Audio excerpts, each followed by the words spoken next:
ქართული მეღვინეობის სექტორი მნიშვნელოვანი ცვლილებების ეტაპზეა. ყურძნის შაქრიანობის ახალი რეგულაციები, რთველის ახალი ფასების მოდელი და ალკოჰოლიანი სასმელების სავალდებულო ციფრული ნიშანდება. ეს ის სიახლეებია, რომლებიც უახლოეს წლებში როგორც მევენახეებსა და მეღვინეებს, ისე მომხმარებელს შეეხება. სახელმწიფოს მიზანი ხარისხის კონტროლის გაძლიერება, პროდუქტის მიკვლევადობის უზრუნველყოფა და ქართული ღვინის საერთაშორისო ბაზრებზე კონკურენტუნარიანობის გაზრდა. რამდენად მზად არის სექტორი ამ ცვლილებებისთვის, რა გავლენას მოახდენს ახალი რეგულაციები ღვინის წარმოებასა და ექსპორტზე, ჩვენი სტუმარია თამარ რობიტაშვილი, კომპანია ქინძმარაულის კომერციული დირექტორი. მოგესალმებით, ქალბატონი თამარ, მადლობა სტუმრობისთვის და თქვენი დროისთვის. გამარჯობათ, მადლობა მოწვევისთვის. მეღვინეობის სექტორი წელს რთველს მნიშვნელოვანი ცვლილებებით ხვდება. მოდით დავიწყოთ შეფასებით და პირველ რიგში ვისაუბროთ ყურძნის შაქრიანობის რეგულაციის საკითხზე. პრაქტიკაში უკვე რა ცვლილება იქნება ეს მეღვინეებისთვის, გარკვეულ გამოწვევებს ხომ არ შექმნის მათთვის და ასევე ჩვენი მაყურებლისთვის, რომ განმარტოთ, რას გულისხმობს ეს ცვლილება. საერთოდ შაქრიანობა მეღვინეობაში ყურძნის ერთ-ერთი მანიშნებელია, რომელიც გათვალისწინებითაც ხდება ხარისხიანი ღვინის დაყენება სამომავლოდ. ამიტომ ეს ცვლილება აუცილებლად არის მიზანმიმართული იმისათვის, რომ უფრო ხარისხიანი ღვინო ვაწარმოოთ და უფრო ფართო მასები დაინტერესდნენ ჩვენი ხარისხიანი ღვინით. კი ბატონო, ხარისხის გაუმჯობესება ალბათ თითოეული მეღვინის მიზანია, მაგრამ საინტერესოა გამოწვევების ნაწილში რა შეიძლება დადგეს დღის წესრიგში.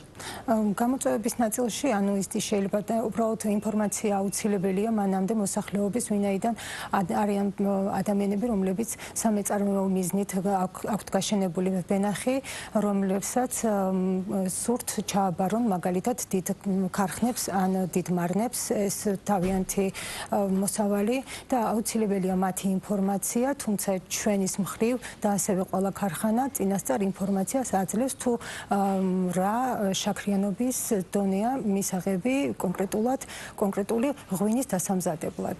კი ბატონო, ამ ცვლილებების გამო კონკრეტულად თქვენს მაგალითზე რომ ვისაუბროთ, თუ მოგიწევთ თქვათ განსხვავებული მეთოდით ვენახის მოვლა.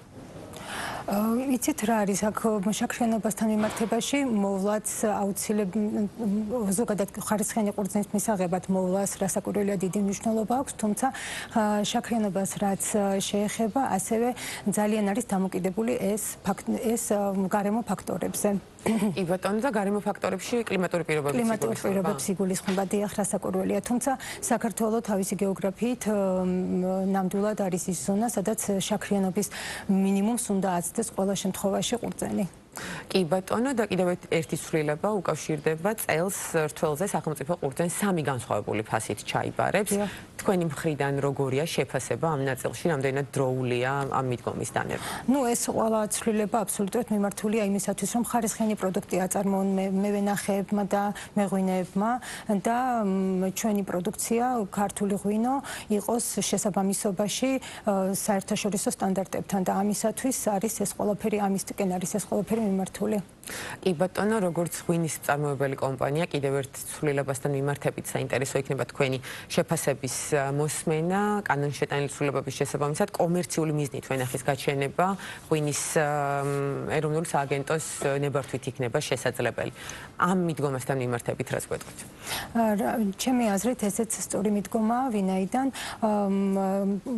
აქ უკვე მევენახეებს მოუწევთ მიწის ანალიზი და წინასწარ ეცოდინებათ, ანუ ის თქვათ გარემო პირობები როგორ გავლენას მოახდენს ხარისხიანი ყურძნის მისაღებად, რაც შემდგომში აუცილებლად გააადვილებს ხარისხიანი ღვინის დამზადებას. კი ბატონო, კიდევ ერთი ცვლილება უკვე ოდნავ მოგვიანებით 2027 წლიდან შევა ძალაში, რაც უკავშირდება სავალდებულო QR ნიშანდებას. ამ მიმართულებით როგორია თქვენი მოლოდინები, რამდენად მარტივად დანერგვადი იქნება პრაქტიკაში უკვე ეს მოდელი? საერთოდ ნებისმიერი სიახლე გარკვეულ გაურკვევლობას და გარკვეულ კითხვებს მოიცავს ხოლმე, თუმცა აქაც მინდა აღვნიშნო, რომ ყველანაირი ინფორმაცია, რასაც თქვათ ჩვენ ვინტერესდებით, გვაწვდის ღვინის ეროვნული სააგენტო და გვეხმარებიან ასევე ამ ახალი მეთოდის დანერგვაში, თუმცა ეს თავის მხრივ როგორც მყიდველისთვის გააადვილებს, რომ მან მიიღოს დეტალური ინფორმაცია ღვინის შესახებ და ესეც ჩემი აზრით ძალიან სწორი მიდგომაა და ცვლილებაა.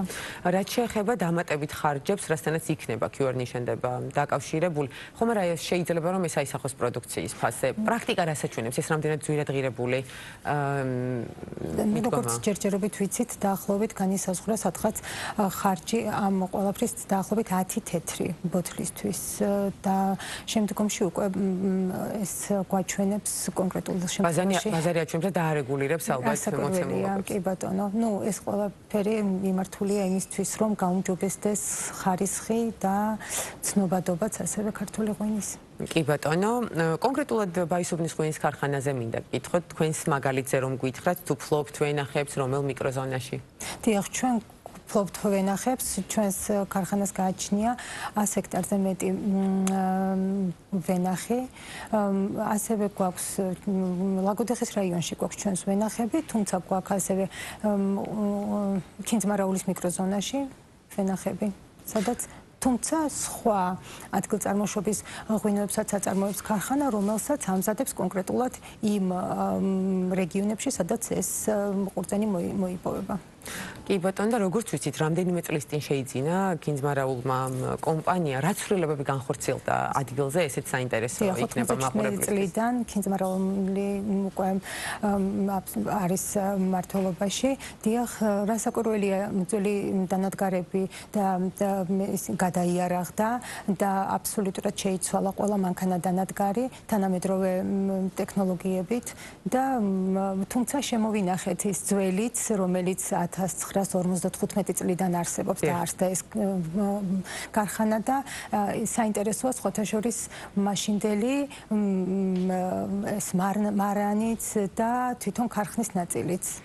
კი ბატონო, რომლის ხილვაც შესაძლებელია ალბათ დაინტერესების შემთხვევაში. კი, რასაკვირველია შესაძლებელია. კი ბატონო, თქვენი ამ გადაწყვეტილების საფუძველზე თქვენი კომპანიის მინდა გკითხოთ ზოგადად საინვესტიციო მიმართულებით რამდენად მიმზიდველია ეს? რასაკვირველია მიმზიდველია, ვინაიდან საქართველოს როგორც ღვინის სამშობლო დაინტერესება დიდია და ასევე უკვე გაიგო მსოფლიომაც ქართული ღვინის შესახებ და რასაკვირველია ინტერესი დღე იმატებს ამ მიმართულებით და ის რომ მოვიდეს სიტყვაზე ტურისტი ადგილზე ნახოს და სად მზადდება კონკრეტული ღვინოები, რომელიც მას მოსწონს, ან და გადააგემოვნოს, ეს მნიშვნელოვანია.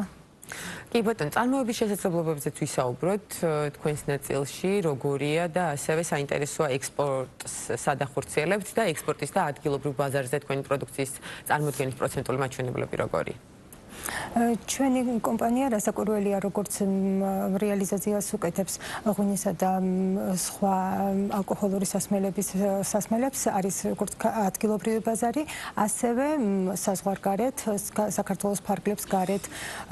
საქართველოში საკმაოდ სხვათა შორის მოიმატა ბოთლის ღვინის მოხმარება ბოლო წლებში და ეს თვალსაჩინოა უკვე. ასევე ცნობადობა ქართული ღვინისა გაიზარდა საზღვარგარეთაც, რაც მზარდია ეს ჩვენი რეალიზაციაც რასაკვირველია მოთხოვნიდან გამომდინარე. სად ახორციელებთ ექსპორტს და პერსპექტივაში როგორია თქვენი გეგმები, ვთქვათ, რომელი ქვეყნის ბაზრისათვისებას განიხილავთ? იცით რა არის, კომპანია აქტიურად იღებს მონაწილეობას სხვადასხვა გამოფენებში, რა დროსაც ხდება ჩვენი ღვინის და ჩვენი პროდუქციის წარდგენა სხვადასხვა ქვეყნის მოსახლეობისთვის და ასევე დაინტერესებული პირებისთვის და ისე კომპანიას უკვე აქვს საკმაოდ დიდი ბაზარი, რომელიც მოიცავს ევროპას, თურქეთს, ყაზახეთს და ყოფილ დსთ-ს ქვეყნებს. თქვენ ახსენეთ გამოფენები, სადაც აქტიურად ხართ წარმოდგენილი, საინტერესოა როგორია უცხოელი მომხმარებლის და ასევე წლების უკან საერთოდ არ იყო დაინტერესება ქვევრის ღვინოებზე, რაც ეხლა მკვეთრად არის შეცვლილი და პირდაპირ თუ ვინმე მიცის ქვევრის ღვინის ტექნოლოგია როგორ მზადდება ის აუცილებლად მოდის, ეს მაქვს გულისხმობ საერთაშორისო გამოფენებს და ითხოვენ რომ გასინჯონ ქვევრის ღვინოები და ეს ძალიან საინტერესოა და ძალიან დიდი წინ გადადგმული ნაბიჯია.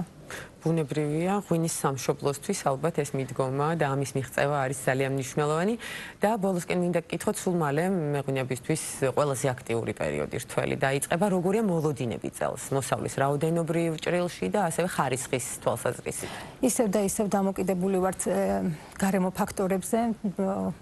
იმედი გვაქვს, რომ ყველაფერი კარგად და მშვიდობიანად ჩაივლის. მოლოდინი, როგორც ყოველთვის, არის საიმედო და ჩვენ ყველანაირად ვცდილობთ, რომ ასე შევუწყოთ ხელი კერძო მევენახეებს, რომ მათი ყურძენი იქნეს ჩაბარებული და რეალიზებული. კი ბატონო და დაბინავებული. ძალიან დიდი მადლობა სტუმრობისთვის. გისურვებთ წარმატებას. ჩვენი სტუმარი იყო თამარ რობიტაშვილი, კომპანია ქინძმარაულის კომერციული დირექტორი.